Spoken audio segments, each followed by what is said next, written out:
going to town.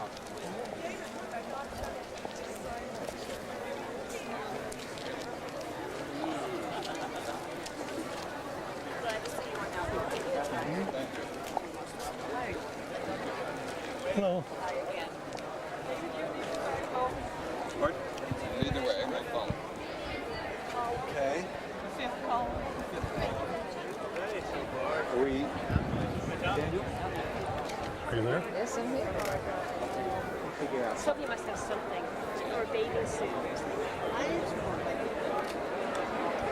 Hi. You're following me. I am. I'm sorry.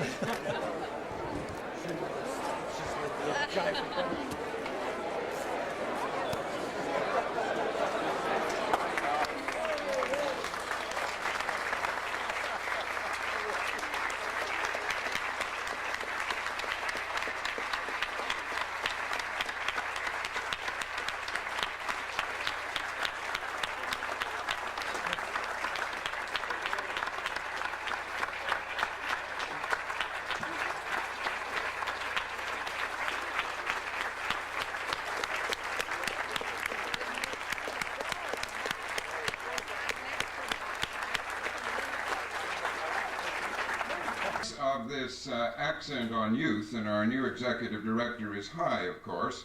Mary Carswell, who graced these proceedings, as she graced all MacDowell occasions for the past 10 years as executive director, has retired to board membership and private life. Of course, she is with us today. Where? Where? Mary. Of course, she is with us today.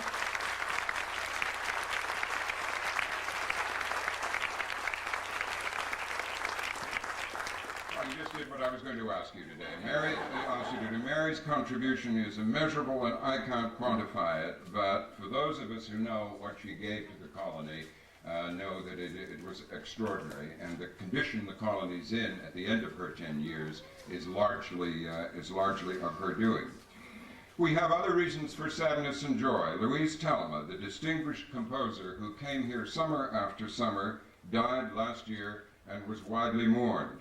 But scarcely had the mourning ceased than we saw her spirit rise again over MacDowell when we learned that she had bequeathed to MacDowell an estate worth at least $1.25 million. An act and the continuing performance rights to her music. An act of extraordinary generosity from a woman whose work helped define this place. We've been graced by the arrival of new board members and what projects they will be working on a year and a half in advance. And MacDowell's way of choosing artists and admitting them makes that impossible to supply. In its new polity, we are a practical and efficient and insulated way to get money directly to artists. We are a political heat shield. Another highlight.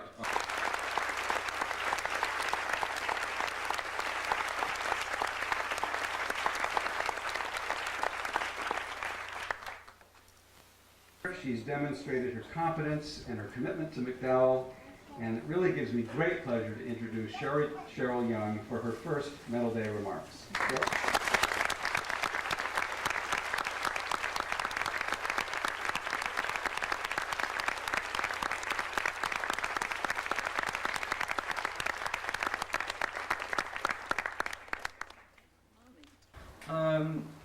I think that the list is tantalizing, and I just share a few of these with you. We would like to create a film studio. Our film editing equipment is now temporarily housed in Eve's dormitory, so we'd like to put it in a real film studio. Now that we have Mr. Jones with us as the filmmaker medalist, this would be a good time. I know that transitions, they're change, but it went extremely well.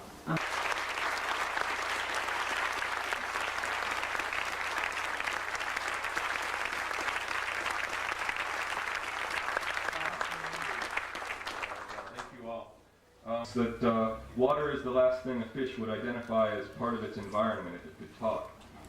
The artists working in these studios, I think, do have an uncommon ability to recognize and comment on the environment synthesis. The MacDowell colony has evolved in such a way as to support either of these forms of creativity, without distinction. So after enjoying your picnic lunch, I hope that you'll join the procession visiting the studios, take the opportunity to recognize the water in which you're swimming, and when you next read a book or play, go to an exhibit or concert that's made its way into being with the help of residency at the Colony. I hope you'll remember the exhilaration of collaborating with the creation of today's environment. Thank you very much.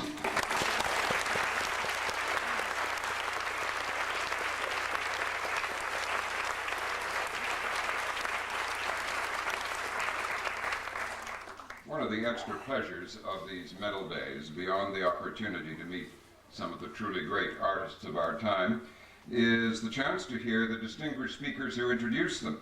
In that tradition, we're fortunate today to have one of the world's leading scholars of animation history. John Canemaker has lectured all over the world on this subject. He's the author of 6 books and more than 100 essays and magazine articles. But he's not only a critic and historian. As an independent film animator director himself, Mr. Canemaker designed and directed animation sequences in the Peabody Award-winning CBS documentary Break the Silence, Kids Against Child Abuse, the HBO documentary You Don't Have to Die, which won an Academy Award, and the Warner Brothers feature film The World According to Garp. John Canemaker is a tenured professor at the New York University Tisch School of the Arts, where he chairs the animation program. And Mary Carswell tells me that John Canemaker is no stranger to Peterborough. When he was 18, he was an apprentice at the Peterborough Players. And then he went on to his first employment in New York, where he put his foot on the ladder of the arts as a doorman at Radio City Music Hall. John Canemaker.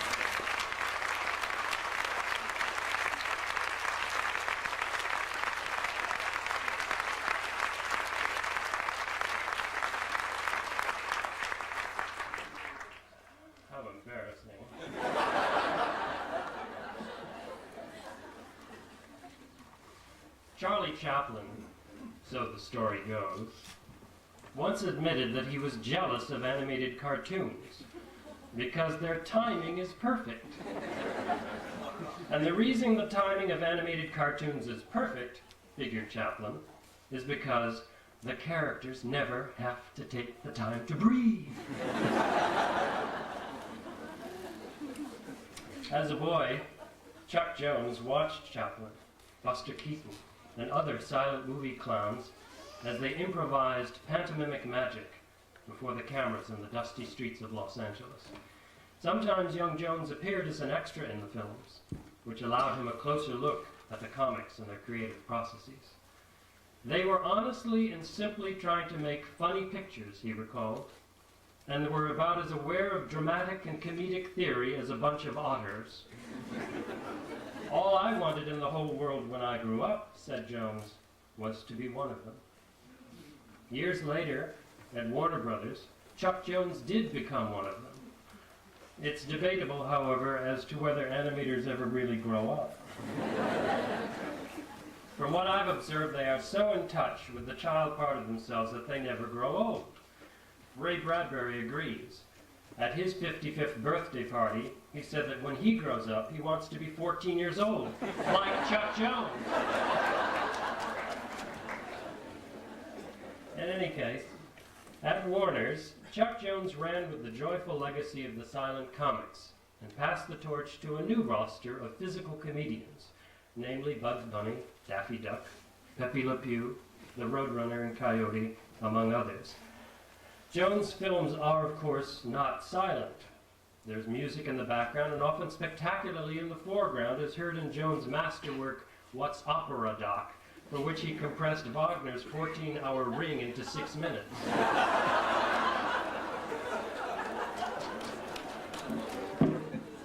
And there is dialogue, often literate, eloquent, witty dialogue. Long known as the thinking person's animator, Jones mixes verbal wit with slapstick for hilarious results. For example, who else but Chuck Jones would find the root cause of an explosive Daffy Bugs exchange to be pronoun trouble? The well-read Mr. Jones' favorite author is Mark Twain, and he devoured Roughing It at the age of 7. Years later, Twain's description therein of a coyote as a living, breathing allegory of want inspired the creation of Jones' great nonverbal Wile E. Coyote. Words in Chuck Jones films are a decidedly secondary means of communication compared to motion. His characters express themselves and project their inimitable personalities essentially through the way they move, as did their spiritual fathers, the silent screen clowns. If you turn the sound off, Jones once said of his animation, you could truly tell what was happening. I worked the whole thing out visually. Jones knows the importance of the telling pose and how it can reveal exactly a character's feelings and thoughts. In a Jones film, economy of gesture, the weight of one walk as opposed to another, the scrunch of a jowl, eyes resigned to the inevitability of doom, yields a wealth of psychological information. His powers as a draftsman allow him to communicate succinctly with full effect on audiences. As for the timing and general construction of Jones' films, the best are so jewel-like, precise, and funny that it was undoubtedly they that provoked the little tramp's pea-green envy. Jones is a grand master of an art form new to our century, known as personality animation. Like jazz and the musical comedy, personality animation is indigenous to America. Europe can claim the earliest film examples of frame-by-frame manipulation of objects, but personality animation in which drawings of characters appear to think, to own a distinctive persona, even a soul, that began in Brooklyn, New York. And you can't get more American than that. It was in 1912 in Sheepshead Bay that the great cartoonist Winsor McCay made an animated film about a show-off, bloodthirsty mosquito. And miracle of miracles, the character exhibited inklings of individuality. In the mosquito's eye contact with the audience, his calculated manipulation of props, and best of all, the visual implication that he thinks about how to solve problems, McCay bestowed upon his gluttonous insect the gift of personality, for the first time in animation. Encouraged by the experiment, McCay followed 2 years later with a girlish, pouting dinosaur named Gertie, in a film that is now acknowledged as personality animation's first film masterpiece, and one that Mr. Jones noted was to have a profound effect on me. 1912, the year personality animation began, also happens to be the year Chuck Jones was born. A poetic coincidence, yes, but also a cosmic inevitability that Chuck is here today to be honored for his superb contributions to this new American art form. There is also a mystical confluence in the Jones-Chaplin connection, for Chaplin was the unwitting model for Felix the Cat, the next leap forward in personality animation. After Felix came Walt Disney and his now immortal mouse, to build upon and bring to maturity McCay's earliest experiments. Musing about first-generation animator McCay's uncannily advanced techniques, second-generation animator Chuck Jones once wrote, "It is as though the first creature to emerge from the primeval slime was Albert Einstein, and the second was an amoeba, because after McCay's animation, it took his followers nearly 20 years to find out how he did it. The two most important people in animation," continued Chuck, "are Winsor McCay and Walt Disney, and I'm not sure which should go first."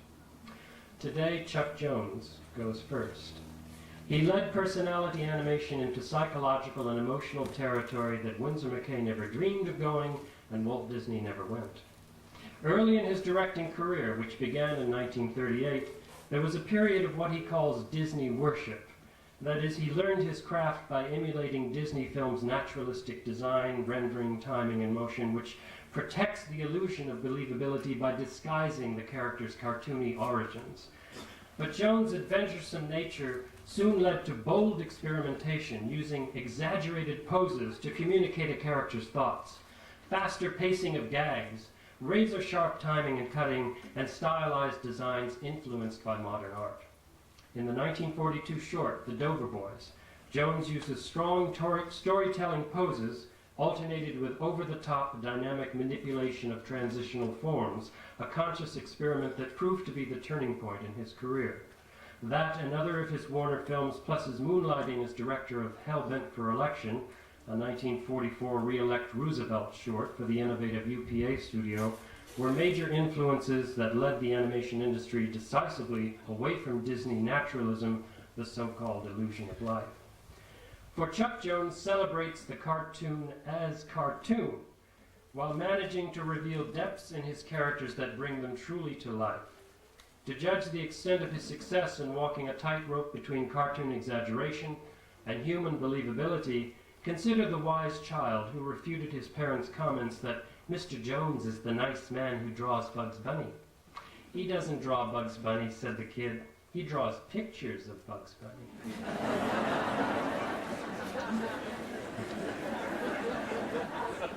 Chuck Jones has rightly been called the most gifted animation director who ever lived. It's true that he toils within the Hollywood studio system, but animation, as he practices the art, is the ultimate auteurist cinema. Jones' control over the animation processes, as well as the highly expressive faces and bodies of his characters, sometimes required him to draw as many as 300 or 400 layout drawings per film. His personal filmic stamp is as distinctive, recognizable, and enduring as that of Capra, or Sturges, or Chaplin and Keaton. The brief 6 minutes allowed for each short did not prevent Jones from creating a full and limitless world on the screen. His numerous self-imposed disciplines within each film refined character to its essence, as Jones unerringly locates the gist of a personality, an emotion, a story.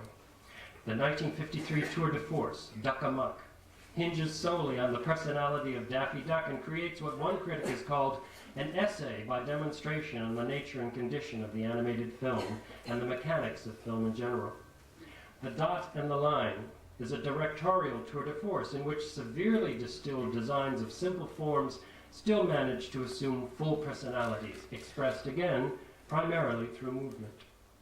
The construction of Jones' films could have been devised by a Swiss watchmaker.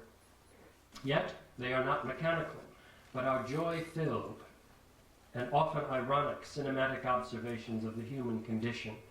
Greed, lust, cowardice, obsession, frustration are among a full gamut of adult-oriented emotions revealed and explored by this modern Aesop. Our life experiences are profoundly reflected, clarified, and intensified in the animated antics of a trickster rabbit, a cowardly duck, an obsessive coyote, an elusive roadrunner, a singing frog, a soft-hearted bulldog, an amorous skunk, a Grinch, a Dot, a Line, and occasionally a hapless human. These durable characters have attained, as Peter Bogdanovich put it, a mythic position in world culture as entirely recognizable human, not ethnic archetypes. Like his idol Mark Twain, Chuck Jones had a call to humor and has spent a lifetime seriously scribbling to excite the laughter of God's creatures. Like John Dryden's straw that tickles a man, your films, Chuck, are instruments of happiness. We thank you for the happiness and pleasure your art has given us through the years, especially the laughter.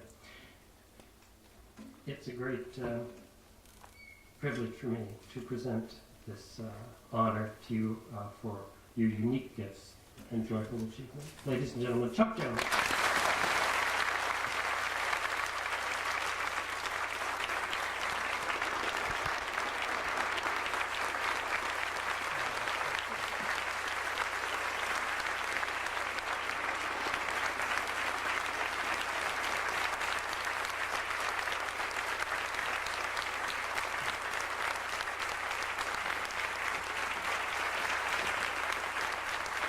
And now this is the 1997 MacDowell Medal.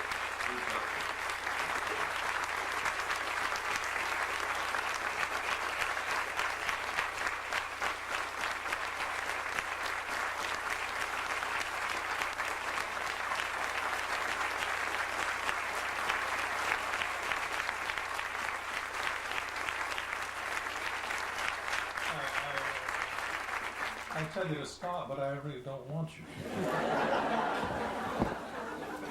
This is quite an impressive thing. This looks the same to me today as a penny did when I was 3. I put that much power to it. I could buy, curiously, that penny would buy like 18 jelly beans. And I was going to say to John, I'm just glad, I'm sorry I didn't live long enough to hear this speech. No.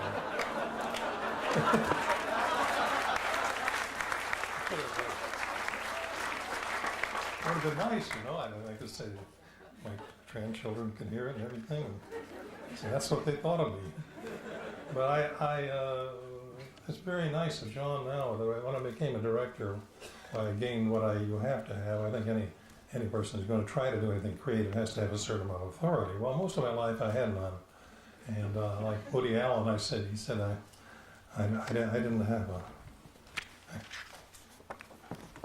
didn't have an inferiority complex. I was inferior.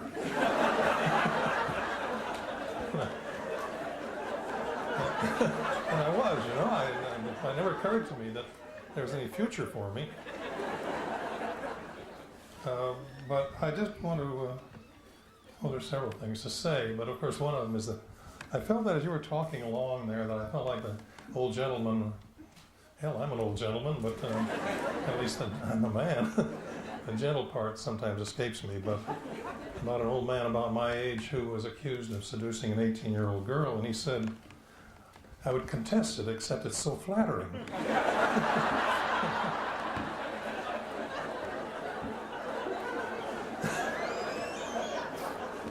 But it's clung to me all the years, and I was just talking to Ken Burns, who was here, and one of the great filmmakers of our time, and we'd agreed that blank piece of paper is the enemy of all creativity.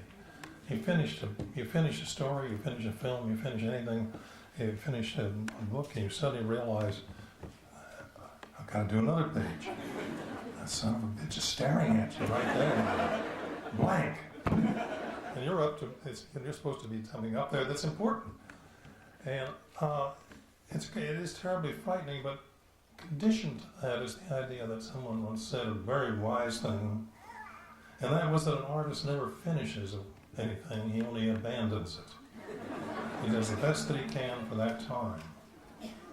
And I know, I want to interject here, one of the things I did know that I did absolutely right in my lifetime, but I can be certain I could never have done any better, was to marry my present wife.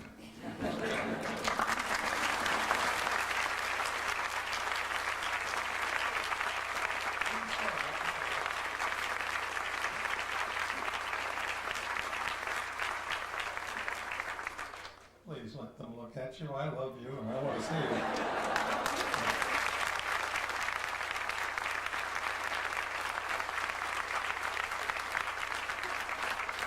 See, Mary and I were childhood sweethearts, not with each other, but we were childhood sweethearts.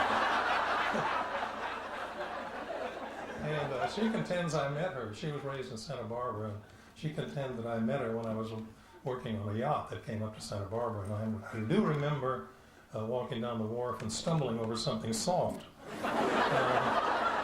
She contends that that was her. She was 3 years old and I was 19, and she was still, hooked on the breasts, and I was hooked on the dry martinis. And when we got married, the conditions were reversed.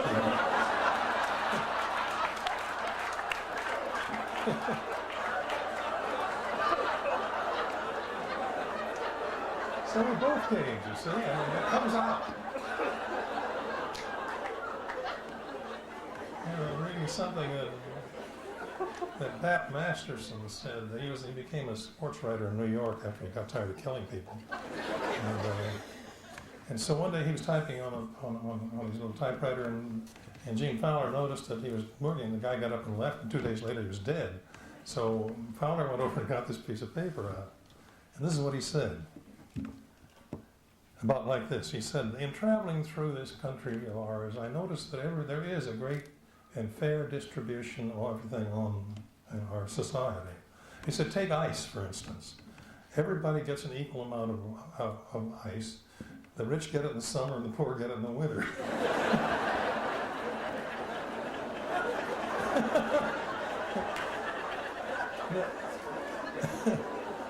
So Mary and I said we're childhood sweethearts, and then we we grew up and graduated from different schools. Only I didn't graduate. I was thrown out of high school, thrown into art school, thank God. And so she went on, then she married somebody else, which I don't think was quite sporting of her. She did. And I married somebody else, and we had children, but not with each other. And you can see how this works, right? And we went through all the childhood bit separately. So when we met and fell in love, we didn't have any problems about all the irritations and so on.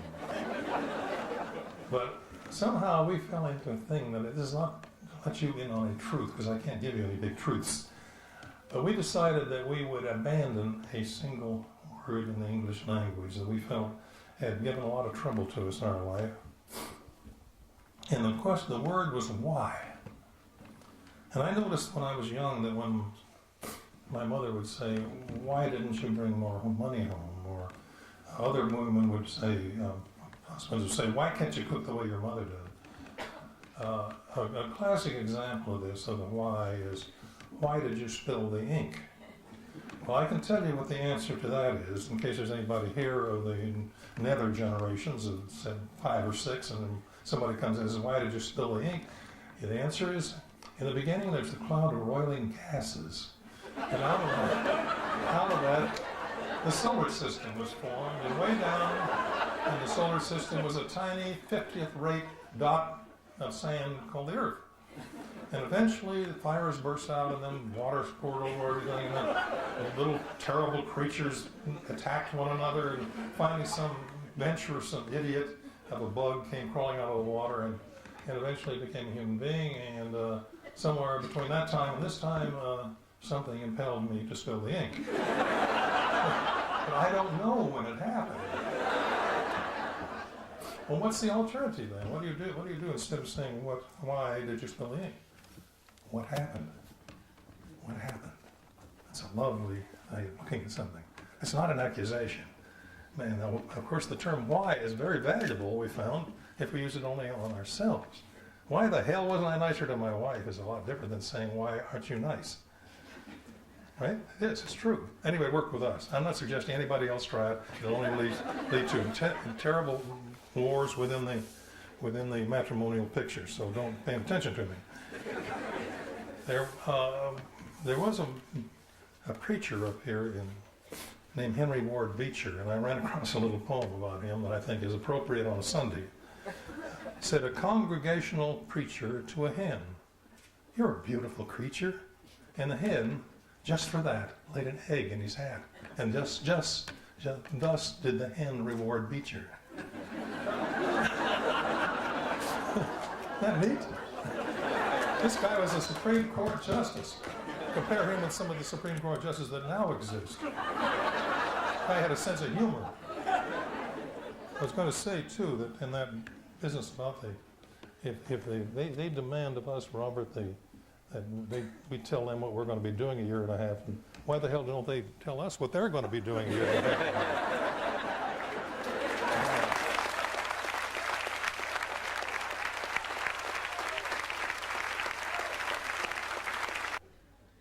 When I received this, it's really true. Because you have to face this thing and start it from scratch every time you do a new thing, it really is true. I've never been able to absorb in any way the idea of medals and stuff like that. My good uncle one time told me that there are only 2 things that you have to worry about in life, and one of them, it's an old Spanish proverb that says, the road is better than the inn. And he said that means that, and that stands you in good stead. I get a thing like this, marvelous. For the instant, one of the great things, and I hold it in my face, I want to take it home, and boil it, and wear it even. But now I have to go out and make another drawing. Right? And that's where the fun comes in, but also it's disastrous, because I want to sit here and just wallow in this medal, right? Wear it around my neck and go around and say, look at that, buddy. If you know all those pictures, do you? I'll show you. But then you can't, because the road is better than the inn. A friend of mine got an Academy Award in animation one time. He came to me and said, what am I going to do now? I said, well, what are you going to do now? Yes, what are you going to do now? He said, but this is the best I can do, an Academy Award. What? What gave you the Academy Award? Why did you get the Academy Award? Because it's something you did. your peers paid attention to you. Why not just go out and do something else and maybe some other peers will pay attention? But he was heartbroken because he felt that he had to go out and win an Academy Award every year. And let me tell you that in spite of all the talk that there's been about the machinations of the Academy Award, I've never heard of anybody winning an Academy Award by going out to do so. And any more than, can I go out and earn this because I want it or need it? No, sir. This is an award that is given freely and honestly. I think erroneously in this case, but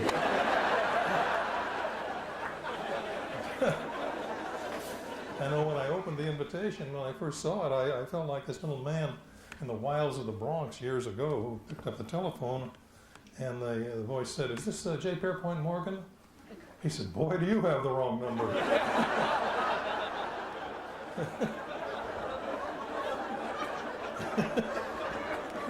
Getting like that. But of course, like Daffy Duck, I'm slopping over with modesty.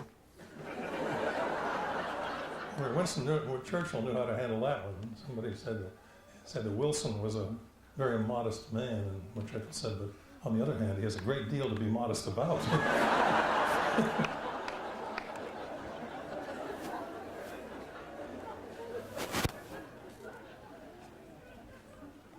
When looking over this incredible list, Marion thought that maybe they needed a Jones.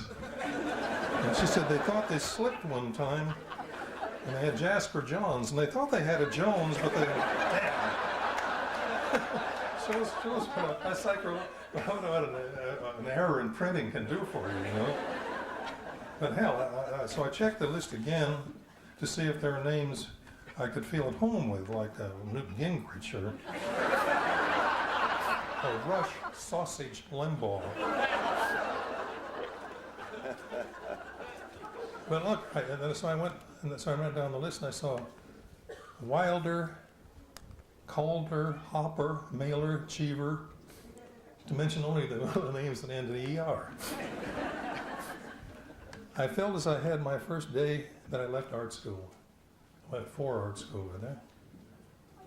My father, as I said, pulled me out of high school because I got tired of reading. And I started reading when I was 3 years old because my father contended that if I wanted to read, why the hell not go ahead and learn to read? So he did. There were 4 children. We all learned. I was a laggard. I think I was 3 and a half before I could conquer. And as I told the people the other day, the first book I read was Uncle Wiggily, and I was so enchanted with it. I went for another book, looking for another book, and I found Uncle Vanya.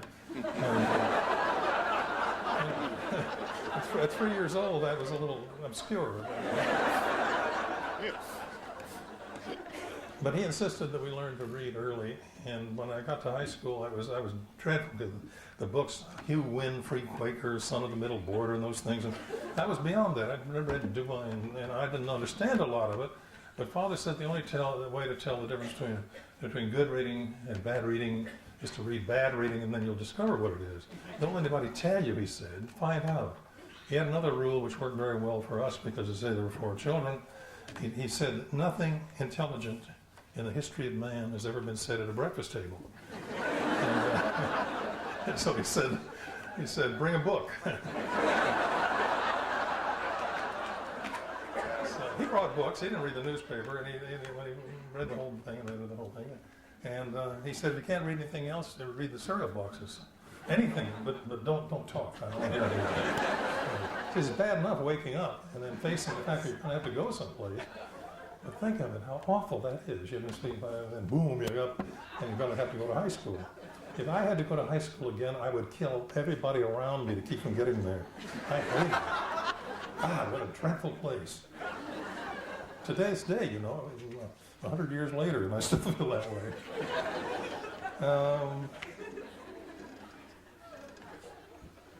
I remember, well, what happened was that he put me in art school when I was 15 years old, and they had a thing called the term and aptitude test, so that the people who were supposed to have done a lot of reading were then, they took these tests and indicated that you were brighter than you were, which of course I'd only read, I didn't know anything. And so, but they put me in the 7th grade from the 4th grade or something like that. So when I was in high school, I was like 11 when I went in there. So when I was going to enter my junior year, why he took pity on me and took me out and put me in Chenard Art Institute. And when I was 14, 15 years old, well, that was all very well. I wanted to go to art school. It was a wonderful school, Chenard Art Institute. It wasn't a commercial school, and of course they didn't teach animation because there wasn't any animation to teach. But I went in there, and I found myself surrounded by Leonardo da Vinci's and Michelangelo's. These people, they were 19 and 20 years old, and they could draw. God, it was so beautiful. And here I was crouching down there underneath. I didn't crouch much because I was a striking figure. I was 6'1" and weighed 118 pounds. So you could see me this way, but you couldn't see me this way. I'd be walking down the hall and somebody would wave, but he was waving somebody because they couldn't see me, you know. So I was brokenhearted, and I just felt I was in the wrong place. I could never keep up with these people. How would I do it? What was I supposed to do? So I went home and I said, I can't compete with those guys. They're artists. I can't draw in the company of 50 Leonardo da Vinci's. I said, you can't make a racehorse out of a pig. And my uncle, who had the wisdom of the ages, said, no, but you can make a very fast pig.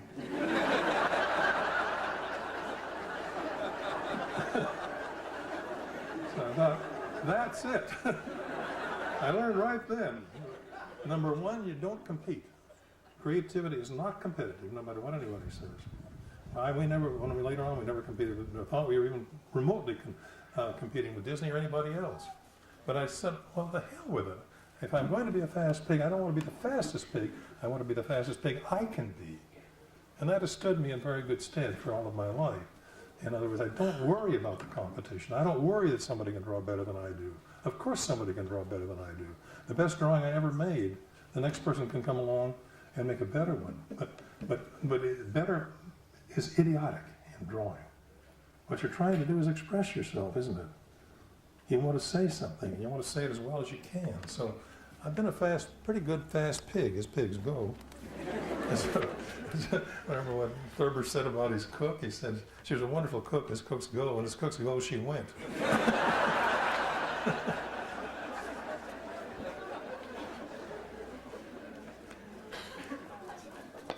So as I said here, I suddenly I knew. So knowing that and translating it into today, I can take the same word, fast pig, and realize that that's the heart of this colony. That's what it's all about. What creativity is all about. You can't be the best artist or musician or Jew's harp virtuoso, nor do you have to be. I could be a fast pig. I could never be or want to be that impossible goal, the fastest pig. And so a bit of mango, I ran into a wonderful fruit one time, and there was a little poem about it. And it sounded so wonderful. This castaway, he said he bit a mangosteen. And all my life I wanted to bite a mangosteen. So I bit a mangosteen and sent jauntily off to be as fast a pig as life would encourage me to be. And to do what I think the cave painters of the Ice Age did. I think the first one who went down and sat down in there and started scratching an aurochs or a mammoth up there with 17 legs, and then filled his mouth full of red ochre dust and held his hand up against, inventing the first airbrush. It's right there. It's right there on those walls. And that was 200,000 years ago. So I pulled it away, and there's this perfect hand up there. Let me tell you what happened. Because this is the way it was at Warner Brothers when we were working together. The second person who came down, whoever it was, took a look and said, that looks like fun. And he sat down and did it too, his own way. He didn't try to copy the other bird, he just thought, my God, you can draw on those walls. I suspect that's the kind of way it is here, isn't it? That in his ideal situation, we say, look, he's having fun, I'm going to have some fun too, not in copy, but just to be with him. But he didn't come down and say, I don't know, an oryx doesn't have that many legs. It took 100,000 years for the first critic to be born. Or we wouldn't have art of the Ice Ages. The critics come to an artist and tell him what he had in mind.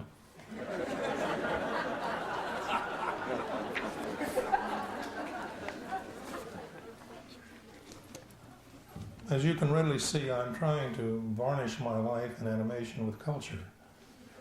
Slopping over, as Daffy would say. Nevertheless, when Cro-Magnon started, a group of young Cro-Magnons started at Warner Brothers in 1933 under a mentally stunted Neanderthal named Leon Schlesinger. Our working conditions were not unlike a rather untidy cave. Since we were an untidy lot, especially intellectually, so we like our squat and happy antecedents, reveled in it. The animation of critic had yet to be born, just like the Ice Age painters. What saved us was that that we made pictures. All of our films were made for theaters, and we only had one thing, and that was supposedly we were trying to make people laugh. In order to do that today, you would make a careful study of audiences, right? And you find they were very different, divergent. They have nothing in common. They may laugh together, but they don't. They laugh for different reasons. They're subtle, and they block out all those subtleties. And when you got through, you couldn't write anything that's funny. But we knew that for one thing, we never made pictures for children. And the people that I've worked with, like Dr. Seuss, told me he had never written a book for children. He says, "You supply the children, I'll supply the stories."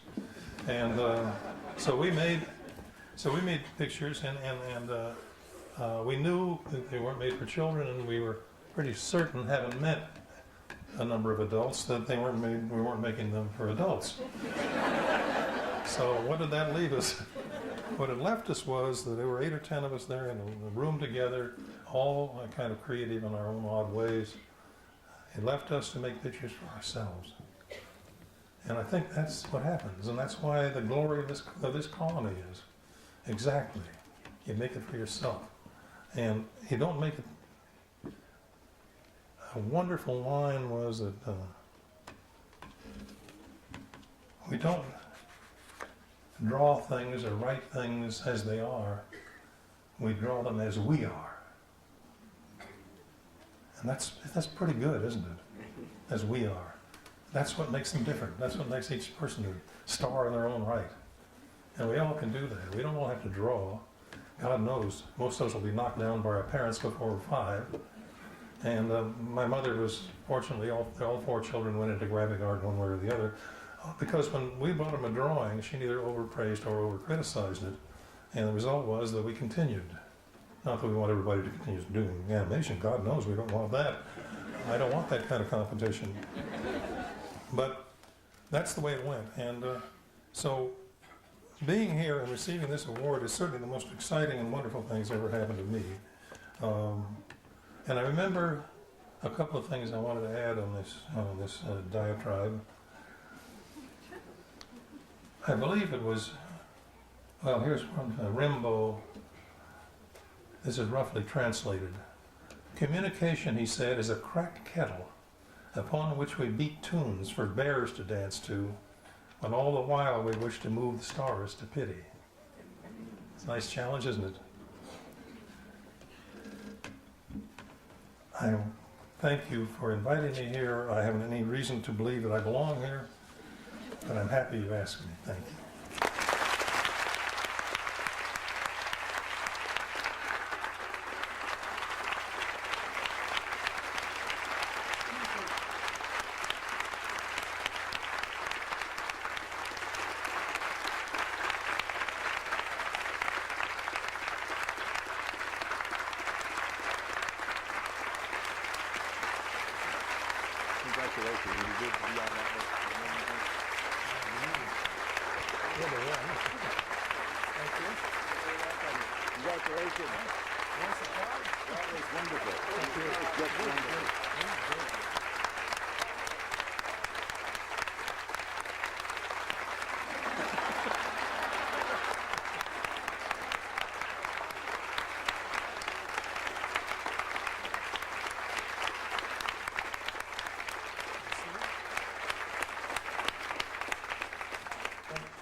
thing in terms of numbers. There are 1,000 of you, and there's one of Chuck. So I was hoping that everyone would be respectful and refrain from pursuing the autographs after today's ceremony. I hope you will all enjoy the lunch that's been prepared for us. Steve and Betty Zakon Anderson have got something that's waiting for you. If you'll begin to queue up, we can all enjoy a wonderful afternoon. Thank you. Beautiful job, man. Lost it at the end. Oh, no. Wonderful. Great. I really was overwhelmed. I think. That was terrific. They were wonderful. It was great. Is that all right? Boy, they were great, weren't they? You did a spectacular. They did. Mr. Jones, would you sign my poster for me? He just said they couldn't do it. They wouldn't allow me. But there are 1,000 people here, and they've all brought things that are there's How a. about if I tell the other 999 to go away? It's a matter of respect. And we can't do Trying to be bandage. fair to them. I'm sorry. Once I started it, It's nice to meet you. you see that once I started, I'm in real trouble. I understand. Pleasure to meet you. You too. No, they said I shouldn't do it because there are 800 people. Hey, listen, I listened to listen to what you said on you did that the creativity thing on for PBS. That was really terrific. Thank you. I enjoyed it. Yeah. Thank you. I'm glad it. Are you better from your heart attack? Oh yeah. What the hell with it? It was. We're going to get on one side of you, and someone's going to get on the other. Cheryl?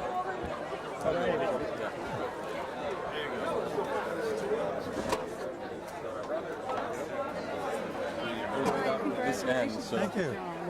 Thank you very much. My son Brendan Rock is Hello. How are he you? would like to grow up and be an animator too. Just have to grow up. He Stay doesn't have the to same grow age. up. That's what you do. Thank you. This way? Excuse me.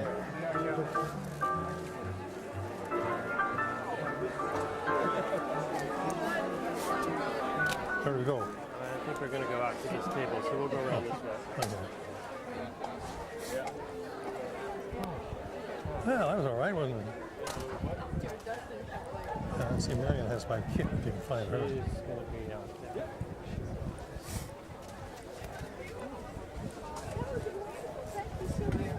What did I pick up here? I don't know. I didn't order that. You bring your own flag. Whose table they're at, I believe. Where is Mr. Jones? Here I am.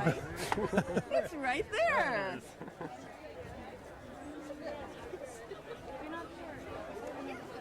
All right. Please. Well, thank you. Sweet. Oh, thank you. Anybody see my wife? Let's see if I can't You can. help guide the Yeah. flow over this way. Yeah, she has my kit, so I.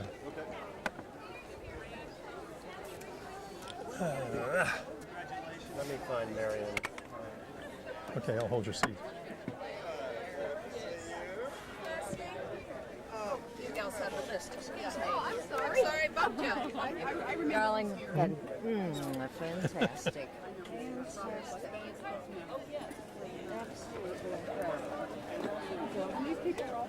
I said I knew God would show up. That's a great, that voice of yours is incredible. Right.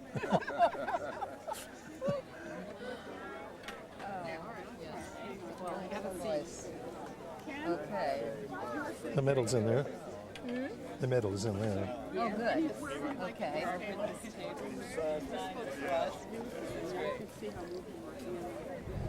This one. Well, stay there, damn it. Oh, by the bobby pin. I was right. Ooh, there's a large bug. All right. John, that was You got it. I was looking for Donna. so good. Hi. I didn't even know who this guy It was so moving. Yes, I know. Please. All right. Flower. Yes. What? So this lady talked to Donna. Oh, you want They look nice on you. yeah? You've got a long stem. I took the one that had Oh, that's beautiful. but you got the whole cast. You can be Queen of the May.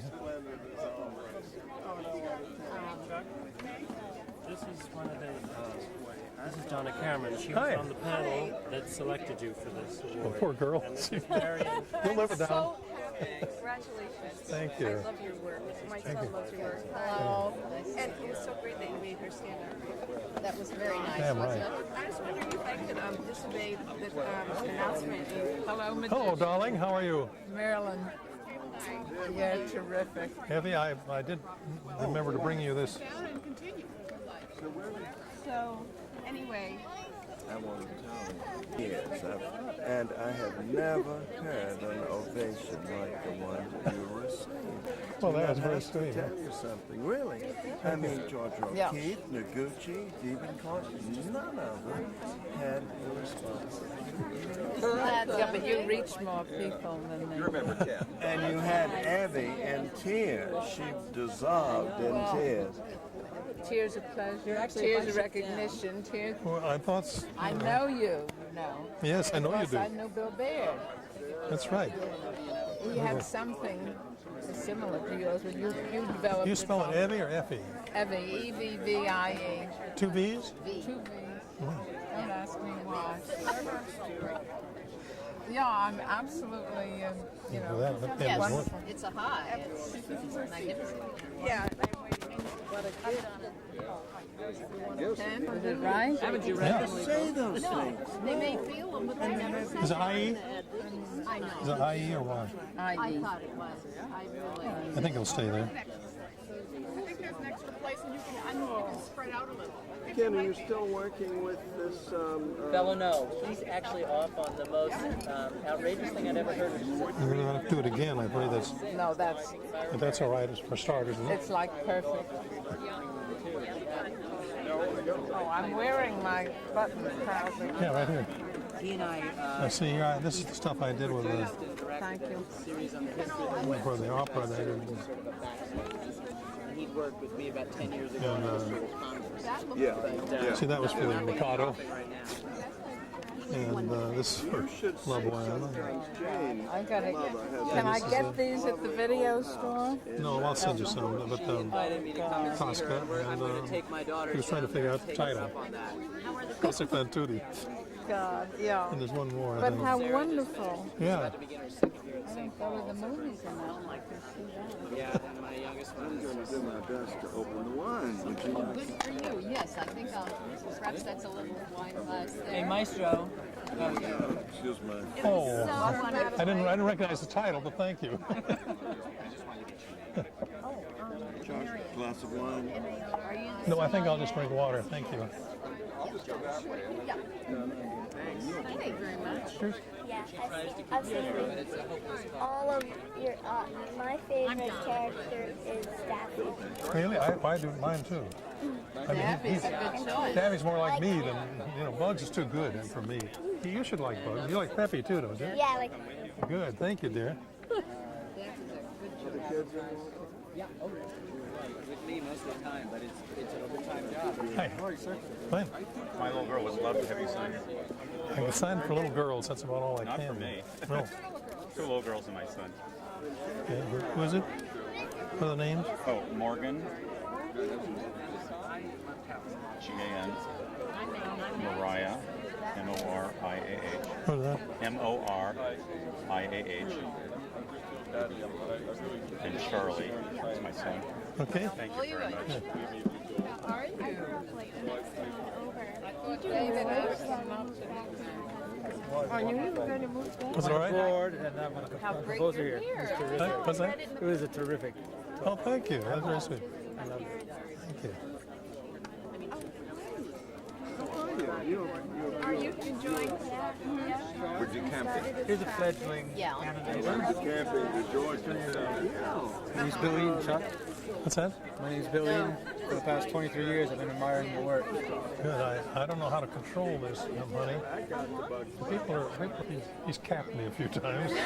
There's done something. What he's done to me, I don't know. He's cleaned your teeth. You won't have any caps. Oh, Sure. Yeah. I just want to give you this. I was up in Canada, Blah, blah, and blah, blah, this blah. is a loonie, and this is now called a toonie. It's a new $2 bill. Oh, It's a really? loony toonie. Oh, good heavens, you can spare it? Well, it's like 50 cents American. Should be sure. You could, it's just, No, I didn't want you really to. cute. You want to do it? Okay. Yeah, absolutely. You sure? Really cute. Oh, great. That's a toonie. The $2 ones are called toonie now. Really? So this is what you get for change up there. All right. So it's, Oh, wait a minute. I'll exchange something for you. like that. All right. Just right on Bye. Calder. When I was up there, I just thought that. I thought of you. I was coming down to meet you today. You can have this, but don't tell anybody where you got it. Oh. Oh, thank you very much. Here. Could you please sign this? Yeah. David! I'm so happy to see you. What's your name? No, I just want your name. Okay, that's what you got. Thank you. That's it. I've got to get somebody to. Mr. Jones, I'm not going to ask you to sign myself from One Froggy Evening, but I would like to shake your hand. Thank you. Oh, thank you so much for coming. Oh, it was such a pleasure to be here. Oh, yeah, that's original. It'd be great if you could Oh, just right. sign as Mike. Yeah, as long as you don't tell anybody. Mike. Just Mike. One word. We're on our way. I've heard. Okay, don't tell anybody where you got it. Oh, I can probably. So I can't tell you how pleased I am that you were the one that was up there. And Madam X is reunited with Dr. Potts. Well, you certainly roused up right England. Well, I may seem crazy, but I prize. Yeah. I prize the literary mind. I mean, you know, Mark Twain said another thing. Terrific, That wholesome. he said literature is like fine wine. He said my writing is like water. Everybody drinks water. That's pretty good, isn't it? Pretty good. He's always good. The great thing that you won't. But some people, like Jesus, could make wine out of water. So. Yes, that's right. But I never saw that happen. But I have to take somebody's. You got a chair, John? Yes. I don't. Join you? Oh, please. But I saw Mark Twain. That was a wonderful Yeah, there's room if we all. Yeah, there was another place, and that's such an inaugural land. Yeah, we can. Oh, I see.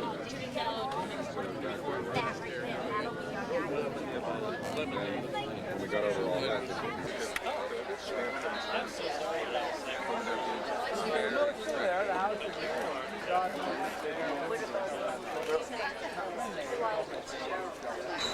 Thank you, Carol.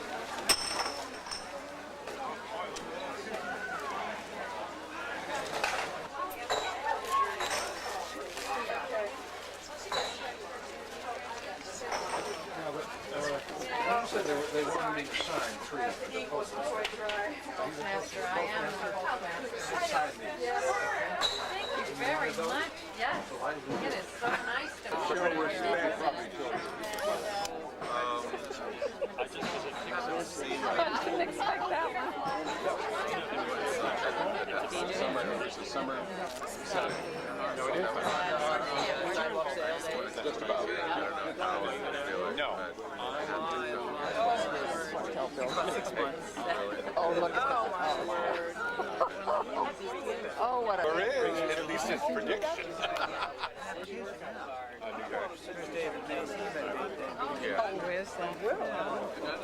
What's your name? What name is it? What's her name? Oh, what's your name? And I think very well with you guys. Don't think that I didn't. We'll see you at the next one. See you at the next event. We're driving back to Washington, Connecticut to pick up two children. You're leaving, are you? We're leaving because we have to drive to Portland. Good to see you, Gary. I'm so Here you are. Thanks. You'll have to take it off, see what it is. You can wash it off. It's so nice to meet you. You can wash it off. Okay. Thank you. Never going to wash that shirt. I didn't have a chance to meet, but It's all soaking wet, blubbering away. We're about to go off because we have to drive to Portland.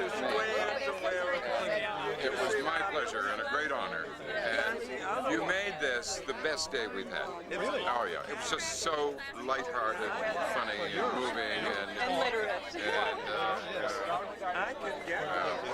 You inspire us all. We'll try to not be deal. Now I'm going to go and try and be 14. Okay. Please come over and we'll take a ride. Would you like Yes. to? I do.